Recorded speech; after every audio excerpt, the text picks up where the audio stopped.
हमारे प्रियात्मन, ओम स्वस्ति अस्तु। निधि कामत ने प्रश्न पूछा है कि मकर संक्रांति के बारे में हम कैसे मनाएं और क्या करें। तो इस बारे में आपको संक्षेप में एक चर्चा आपसे कर लेते हैं ताकि आप तक ये संदेश भी पहुंचे और आप उसको समझ भी पाएं। और इस वर्ष की मकर संक्रांति और भी विशेष अर्थों को लिए हुए है कि इस बार की मकर संक्रांति से कुंभ मेले का भी प्रारंभ हो रहा है जो हरिद्वार में होगा इस वर्ष। कुंभ मेले पर हम अलग से बात करेंगे, इस पर सिर्फ हम मकर संक्रांति के बारे में बात करते हैं।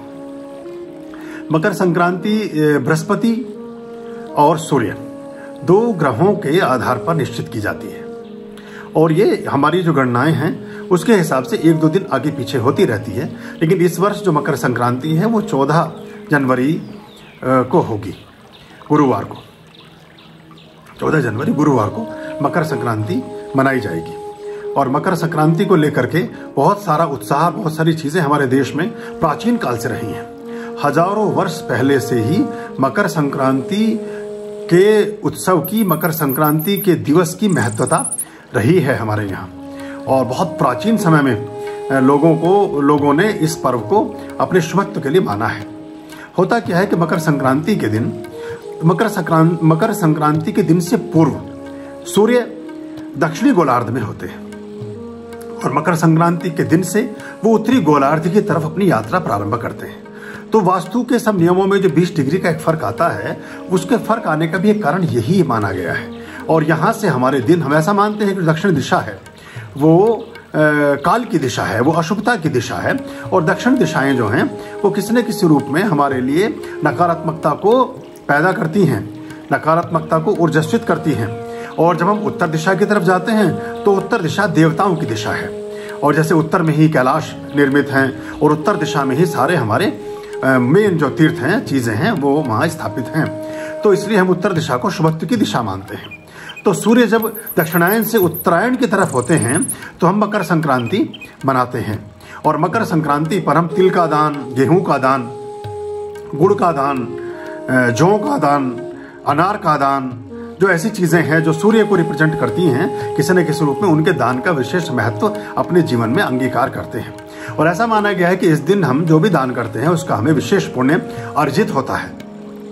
क्योंकि कुंभ भी प्रारंभ हो रहा है तो कुंभ के बारे में हम अलग अंक में एक बात करेंगे, लेकिन जो लोग कुंभ में जा रहे हैं वो इसका लाभ ले सकते हैं। और जो कुंभ में, क्योंकि कोविड-19 है तो इसको भी ख्याल में रख करके चलें और कुंभ में बहुत सारे दिशा निर्देश होंगे जिनको हम ध्यान में रखेंगे तो कुंभ का भी आनंद ले सकेंगे और बाकी चीज़ों का भी हम अपने जीवन में समावेश कर पाएंगे। तो आप मकर संक्रांति को इस तरह से कर सकते हैं, काले तिल का दान करना चाहिए, काले तिल का इस्तेमाल करना चाहिए।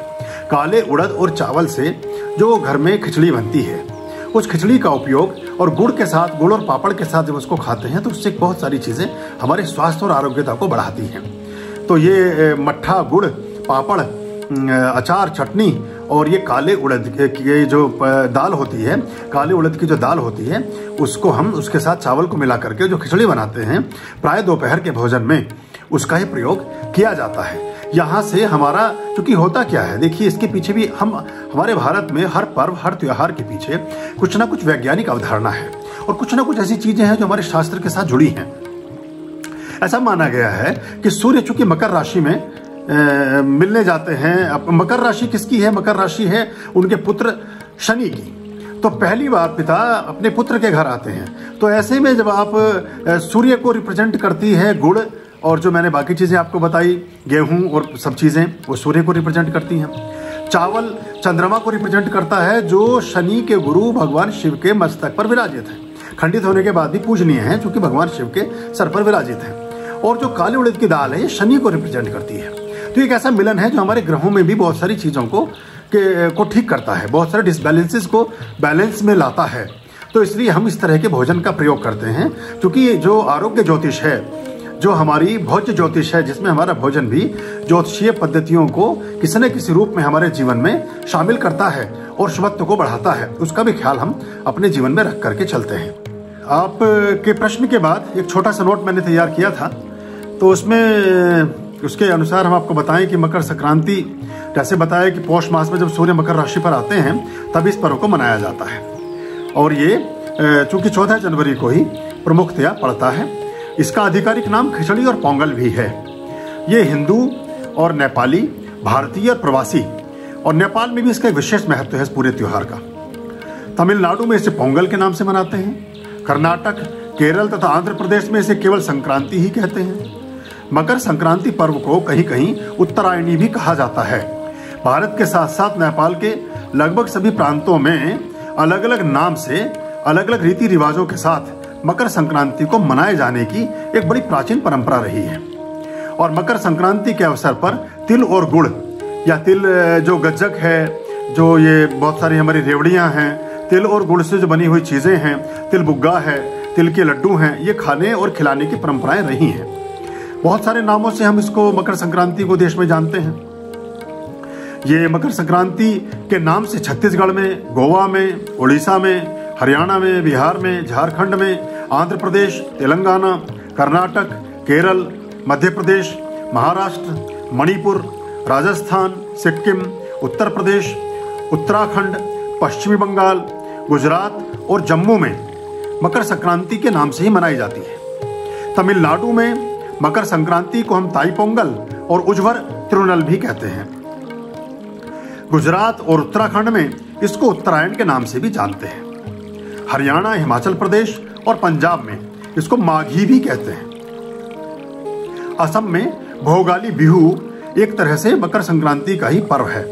कश्मीर घाटी में शिशुर संक्रांत मकर संक्रांति को ही कहा जाता है।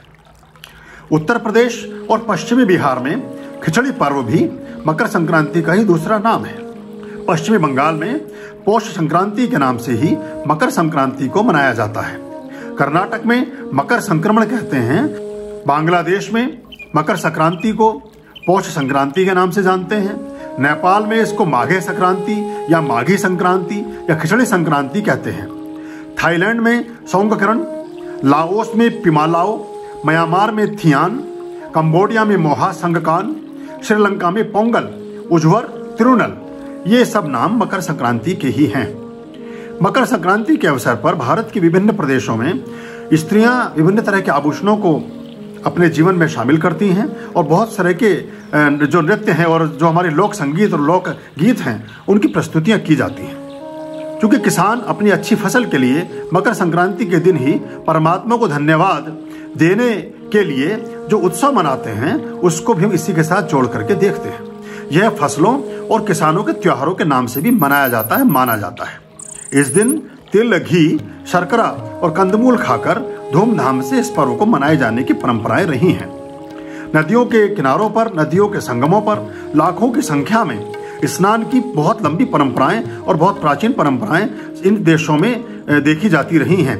भारत के अलावा बाकी देशों में भी इस पर्व का एक अलग उत्साह देखने को मिलता है। हरियाणा और पंजाब में इस त्योहार को एक दिन पूर्व ही मनाया जाना प्रारंभ कर दिया जाता है, जिसे हम लोहड़ी के रूप में जानते हैं। इस दिन संध्या काल होते ही प्रदोष काल के बाद ही आग जलाकर अग्निदेव की पूजा करते हुए तिल, गुड़, चावल और भुने हुए मक्के की आहुतियां दी जाती हैं। इस सामग्री को तिल चौली भी कहते हैं। इस अवसर पर लोग मूंगफली, तिल की बनी हुई गज्जक और रेवड़ियां आदि आपस में बांटकर अपनी खुशियों का आदान प्रदान करते हैं। बेटियां घर घर जाकर लोकगीत गाकर लोहड़ी मांगती हैं। नई बहू और नवजात बच्चे बेटे के लिए लोहड़ी का विशेष महत्व होता है। इसके साथ पारंपरिक मक्के की रोटी और सरसों के साग का आनंद भी अपना अलग ही मायने रखता है। उत्तर प्रदेश में इस पर्व को दान का पर्व माना गया है। इलाहाबाद में गंगा, यमुना व सरस्वती के संगम पर प्रत्येक वर्ष 1 माह तक माघ मेला लगता है, जिसे माघी मेले के नाम से जाना जाता है या माघ मेला भी कहा जाता है। 14 जनवरी से ही इलाहाबाद में प्रतिवर्ष इस माघ मेले की शुरुआत होती है। चूंकि 14 दिसंबर से 14 जनवरी तक का समय खरमास के नाम से माना जाता है और उस समय की मान्यता है कि बहुत सारे शुभ कार्य हम उस अवधि में नहीं करते, इसलिए वो रुके हुए सारे कार्य 14 जनवरी से ही प्रारंभ हो जाते हैं। माघ मेले का पहला स्नान भी मकर संक्रांति से ही शुरू होकर शिवरात्रि के आखिरी स्नान तक चलता है। संक्रांति के दिन स्नान के बाद दान देने की भी परंपरा है। शास्त्रों में दक्षिणायन को देवताओं की रात्रि अर्थात नकारात्मकता का प्रतीक माना गया है, जबकि उत्तरायण को देवताओं का दिवस यानी कि शुभत्व और सकारात्मकता का प्रतीक माना गया। इसलिए इस दिन जप करना, तप करना, दान, स्नान, श्राद्ध, तर्पण, सभी धार्मिक कृत्य विशेष महत्व रखते हैं। ऐसी भी मान्यताएं रही हैं हमारे शास्त्रों में कि कहा जाता है कि इस मौके पर जो दान आप देते हैं वो 100 गुना अधिक फलित होता है। शुद्ध घी, कंबल का दान भी कहा गया है कि बहुत ही शुभत्व को लिए हुए होता है। अगर आप गाय के शुद्ध घी का दान करते हैं और कंबल का दान करते हैं तो आपके आरोग्यता में वृद्धि होती है। शास्त्र में वर्णित इस श्लोक से इस व्यवस्था का प्रतिपादन भी देखने को मिलता है। माघे मासे महादेवः यो दास्यति घृत कंबलम सा भुक्त्वा सकलान भोगान अंते मोक्षम प्राप्यति। गंगा के तट पर दान की विशेष व्यवस्था है, लेकिन अगर आप गंगा के तट पर नहीं भी हैं तो अपने घर पर भी इस तरह के दान की व्यवस्था कर सकते हैं। अपने जो जरूरतमंद लोग हैं, आपके आसपास जो जरूरतमंद लोग हैं, उनको भी आप इस तरह के दान दे सकते हैं। महाभारत काल में भीष्म पितामह ने अपनी देह त्यागने के लिए भी मकर संक्रांति का ही दिन चुना था। मकर संक्रांति के दिन ही गंगा जी भगीरथ का पीछा करते हुए कपिल मुनि के आश्रम से होती हुई सागर में जाकर मिली थी। बहुत सारे लोग मकर संक्रांति पर बहुत सारे प्रदेशों में पतंग का और बहुत तरह के शौकों का भी आदान प्रदान करते हैं। मकर संक्रांति आपके जीवन में शुभत्व का उदय करे। भगवान सूर्य और गुरु ग्रह जो बृहस्पति हैं उनकी कृपा आपके ऊपर विद्यमान रहे। आप आरोग्यता को उपलब्ध हों, सुख में आपका जीवन हो, आपकी सभी शुभ इच्छाएं पूर्ण हों, आप हमेशा प्रसन्न और आनंदित रहें, यही हमारी शुभकामना है। आप सभी को लोहड़ी की, मकर संक्रांति की, कुंभ महापर्व की और सभी शुभ दिवसों की बहुत बहुत शुभकामनाएं और हार्दिक बधाई। ओम स्वस्ति अस्तु। आर्यं शरणं शुभमस्तु, संभव करणं अरमस्तु। आर्यं शरणं शुभमस्तु,